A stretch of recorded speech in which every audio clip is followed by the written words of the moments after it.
আসসালামু আলাইকুম everyone, welcome back to Ishan's mom happiness channel. তো আজ হচ্ছে 26শে জানুয়ারি, রিপাবলিক ডে। এই উদ্দেশ্যেই আমি 3টে কালার দিয়ে একটা প্লেট ডেকোরেশন করব।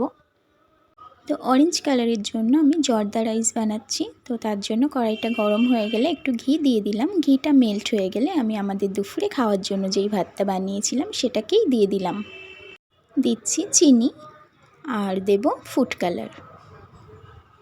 এরপর খুব ভালোভাবে মিশিয়ে নেব আমি সবগুলোকে। চিনিটা যতক্ষণ না মেল্ট হচ্ছে আমি এইভাবে নাড়াচাড়া করতে থাকব। তো একটু লবণ অ্যাড করব আমি।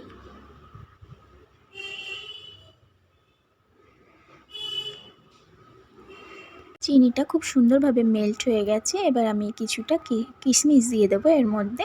তারপর এটা শুকনো শুকনো হয়ে এলে এটা একদম রেডি হয়ে যাবে।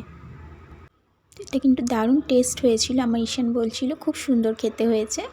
তো আমি গ্যাসের ফ্লেমটাকে অফ করে দিলাম। অরেঞ্জ কালারটা আমার রেডি হয়ে গেছে। এরপর সাদা কালারের জন্য আমি নিয়েছি নারকেল। নারকেলটাকে এইভাবে গোল গোল করে কেটে নিয়েছি। গ্রিন কালারের জন্য আমি কড়াইশুঁটি বা মটরশুঁটিটাকে ইউজ করব। তো এইভাবে নারকেলটাকে সাজিয়ে নিয়ে মাঝখানে মটরশুঁটি দিয়ে দেবো, আর সাইড থেকে যে জর্দা রাইসটা বানিয়েছি সেটা দিয়ে ডেকোরেশন করে নেব। The 3 colour gives the messages of peace, humanity and prosperity. So wish you all a very happy Republic Day. Recipe কেমন লাগলো আর ডেকোরেশন কেমন লাগলো অবশ্যই কমেন্টে জানাবেন। আল্লাহ হাফেজ।